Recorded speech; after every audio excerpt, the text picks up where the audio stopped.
of normal stages are separated.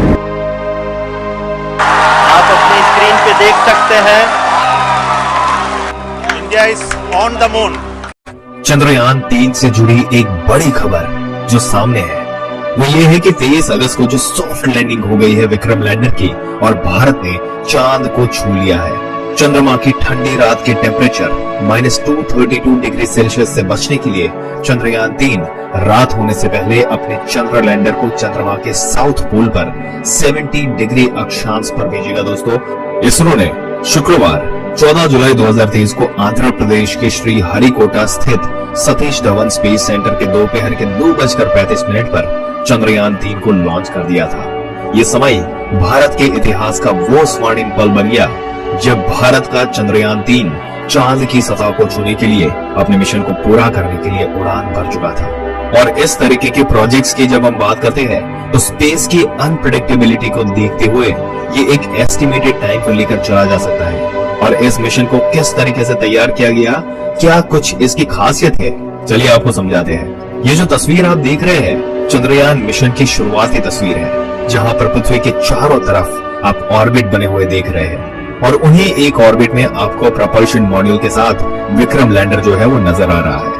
और यहाँ से ये जो नीली रंग की लाइंस आपको दिख रही है ये नया ऑर्बिट है जो कि ल्यूनर ऑर्बिट में जा रहा है, यानी कि चांद के आसपास जो कक्षाएं बनाकर फिर चांद की सतह पर लैंडिंग कराने की कोशिश करता है। लेकिन अब हम इस तस्वीर से काफी आगे पहुंच चुके हैं क्योंकि अब हम चांद की सतह पर उतर चुके हैं। लेकिन जब ये मिशन आगे बढ़ रहा है तो पहली तस्वीर जो ये थी जहां से ये सामने आई थी, जो डिवाइसेस जो इस चंद्रयान मिशन में लगे थे, तकरीबन 6 डिवाइसेस लगे थे। उनमें से एक डिवाइस ऑलरेडी काम कर रहा था जिसका काम यही है कि वो मून की सरफेस से देखकर बताए कि अर्थ की सरफेस मून से कैसी दिखती है। और ये तस्वीर जो है वो वहां से उस समय पे आई थी। कुछ स्पेसिफिकेशंस की अगर हम बात करें तो ये प्रोपल्शन मॉड्यूल है जिसके साथ विक्रम लैंडर लगा हुआ है, जैसे कि आप ये तस्वीर में भी देख सकते हैं। इसके मास की अगर बात करें यानी कि ड्राई मास की बात करें तो 450 किलोग्राम का अप्रॉक्सीमेटली है और साथ ही इसकी पावर जनरेशन की कैपेसिटी भी है। इसके साथ साथ लैंडर सबसे ज्यादा इंपॉर्टेंट है पूरे मिशन में। अगर आपको चंद्रयान 2 याद है तो ये ऑर्बिटर को रिलीज करने के बाद चंद्रयान 2 की लैंडिंग के समय सिग्नल नहीं मिले थे, सिग्नल टूट गए थे और उसकी लैंडिंग खराब हुई थी। तो उसको मद्देनजर रखते हुए इस बार काफी चेंजेस किए गए थे और लैंडर को और भी मजबूत बनाया गया था। उसमें कई तरह के सेंसर्स लगाए गए थे और कई तरह के कैमरास लगाए गए।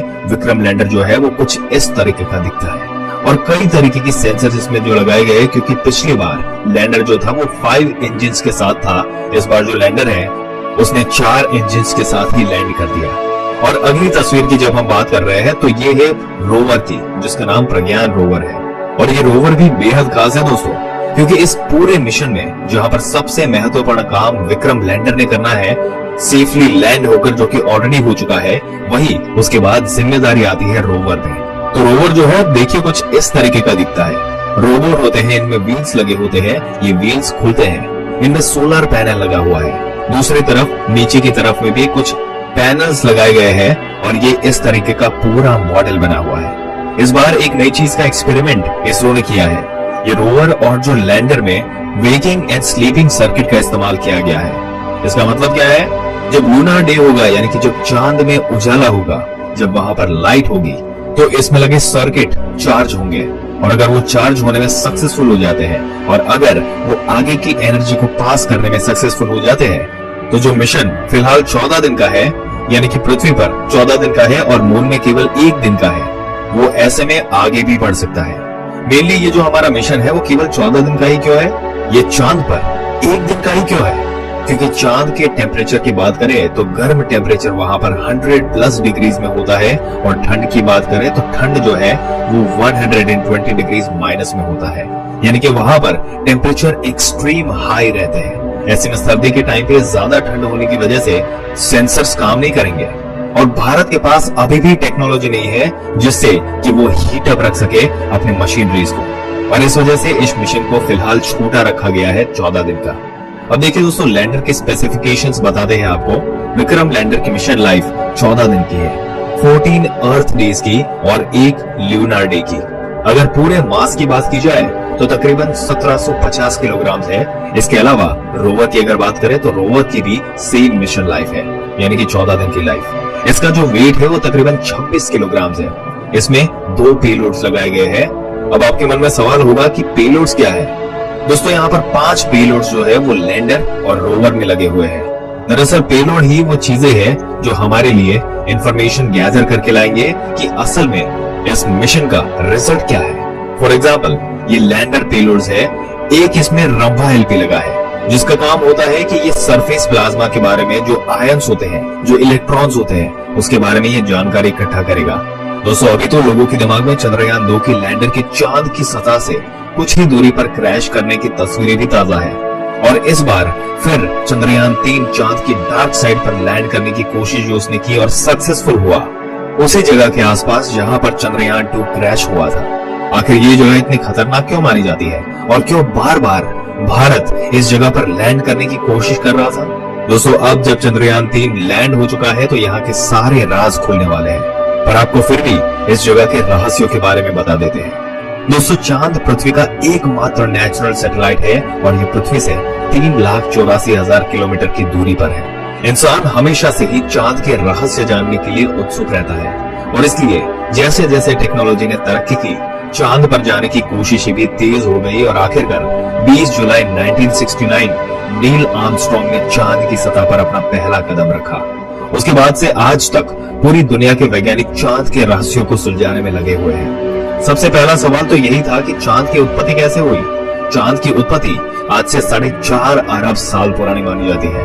तब पृथ्वी भी अपने निर्माण की प्रक्रिया से गुजर रही थी, और उसी समय एक विशाल ग्रह पृथ्वी से टकराया, और ये मंगल ग्रह जितना विशाल बताया जाता है, ये ग्रह 15 किलोमीटर प्रति सेकंड की रफ्तार से पृथ्वी से टकराया था।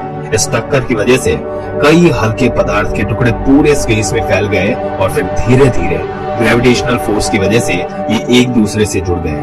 आगे चलकर यही हमारा चांद बन गया, और चांद स्पेस का 5वां सबसे विशाल सैटेलाइट है। क्षेत्रफल के मुताबिक चांद का क्षेत्रफल साउथ अफ्रीका के क्षेत्रफल जितना है, और चांद देखने में भले ही गोल लगता हो, लेकिन ये गोल नहीं है बल्कि अंडाकार है। चंद्रमा की गुरुत्वाकर्षण शक्ति कम होने के कारण इसका कोई वायुमंडल नहीं है, इस वजह से यह मौसम भी नहीं होते, और चांद की अपनी कोई रोशनी नहीं होती, और चांद की जो चमकीली इमेज हमें दिखती है और चांद पर पड़ने वाले सूरज की रोशनी का ये रिफ्लेक्शन होता है। इसके अलावा चांद पर ना होने के कारण चांद पर जाने वाले व्यक्ति, यानी कि जो जाने के बाद उनका वजन जो है वो धरती से बिल्कुल कम हो जाता है। जब सूरज और धरती के बीच में चांद आ जाता है उसे चंद्र ग्रहण कहा जाता है। इस समय धरती के कुछ हिस्से में बिल्कुल अंधेरा हो जाता है। दोस्तों चांद अपने आप में न जाने ऐसे कितने रहस्य समेटे हुए हैं, और एक सबसे बड़ा रहस्य जिस पर से अभी तक पर्दा नहीं उठ पाया वो है चांद का डार्क साइड। ये चांद का वो हिस्सा है जो धरती से दिखाई नहीं देता। इसे फार साइड ऑफ द मून भी कहा जाता है। अब आप सोचेंगे कि ये फार साइड यानी कि दूर का हिस्सा, ये तो समझ में आता है, लेकिन डार्क साइड क्या है? इसका मतलब होता है कि जो हमेशा छिपा रहता है, दिखता नहीं है। यहाँ डार्क साइड अंधेरे में रहने वाला हिस्सा नहीं है। हकीकत तो ये है कि इस हिस्से में भी कुछ समय तक सूर्य की रोशनी पहुंचती है, और उसी तरह से पहुंचती है जैसे आगे के हिस्से में पहुंचती है, लेकिन ये दिखता क्यों नहीं? चांद के इस हिस्से की पृथ्वी से ना दिखाई देने की वजह चंद्रमा की अपनी धुरी पर घूमना और पृथ्वी की परिक्रमा से जुड़ा हुआ है। दरअसल चंद्रमा पृथ्वी से ज्वारीय बल यानी कि टाइडल फोर्स के जरिए बंधी है, और एक बहुत ही खास तरह का बंधन है। यानी जितना समय चंद्रमा को खुद की धुरी पे घूमने में लगता है, उतना ही समय पृथ्वी का एक चक्कर जो है वो पूरा कर लेता है। इसका नतीजा होता है उसका एक हिस्सा हमेशा पृथ्वी के सामने रहता है, और एक हिस्सा हमेशा रहता है इस जगह पर।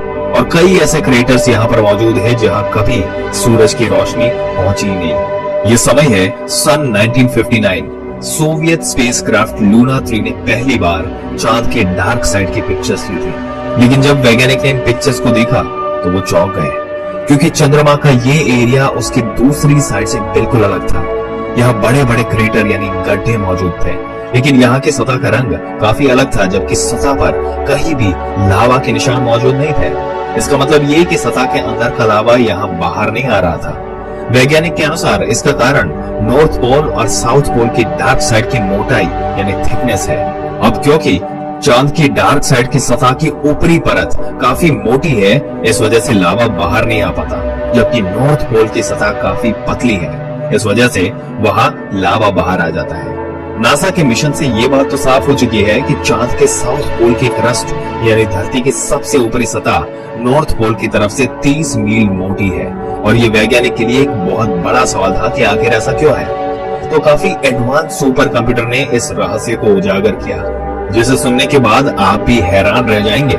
इस थियरी में बताया गया कि जब एस्ट्रॉइड पृथ्वी की सतह से टकराया था तो उसकी टक्कर से एक नहीं बल्कि 2 चांदों का निर्माण हुआ था। यानी कि आज से 4.5 बिलियन साल पहले रात के आसमान में 2 चंद्रमा हुआ करते थे। समय के साथ ये दोनों चांद एक दूसरे के पास आते हैं और एक दिन दोनों एक दूसरे में समा गए और जो छोटा वाला चांद था जो चंद्रमा के फार साइड यानी कि डार्क साइड से मिल गया था, इस वजह से यहाँ की सतह की चौड़ाई ज्यादा हो गई। चांद के इस हिस्से पर बताया जाता है कि भयंकर आंधियां चलती है। यहाँ बहुत ही गहरे गड्ढे हैं और यहाँ का तापमान भी काफी कम रहता है। इस वजह से यहाँ किसी भी स्पेसक्राफ्ट की सॉफ्ट लैंडिंग आसान नहीं है। लेकिन ये वही जगह है जहाँ चंद्रयान 1 मिशन में पानी की खोज की गई थी। असल में यहाँ तापमान काफी कम होता है, इसलिए यहाँ बर्फ मिलने की संभावना भी ज्यादा है। वही यहाँ तक सूर्य की आने वाली रेडिएशन भी नहीं है, इसलिए यहाँ जीवन के अनुसार मिलने की उम्मीद है। और इस जगह को ज्यादा एक्सप्लोर भी नहीं किया गया और इसलिए भारत बार बार इसी जगह पर उतरने की कोशिश कर रहा है। चंद्रयान 2 में भी इसी जगह पर उतरते समय किसी सॉफ्टवेयर की वजह से लैंडर ने चांद की सतह पर क्रैश लैंडिंग की थी। दोस्तों, आपके क्या विचार है इस मुद्दे के बारे में? अपने विचार हमें कमेंट करके जरूर से बता दें और ऐसी ही जानकारी पाते रहने के लिए हमारी चैनल को सब्सक्राइब करके बेल आइकन जरूर से दबा दें। मिलते हैं एक और दिलचस्प वीडियो में एक और दिलचस्प जानकारी के साथ। तब तक के लिए इस वीडियो में अंत तक बने रहने के लिए आपका दिल से धन्यवाद।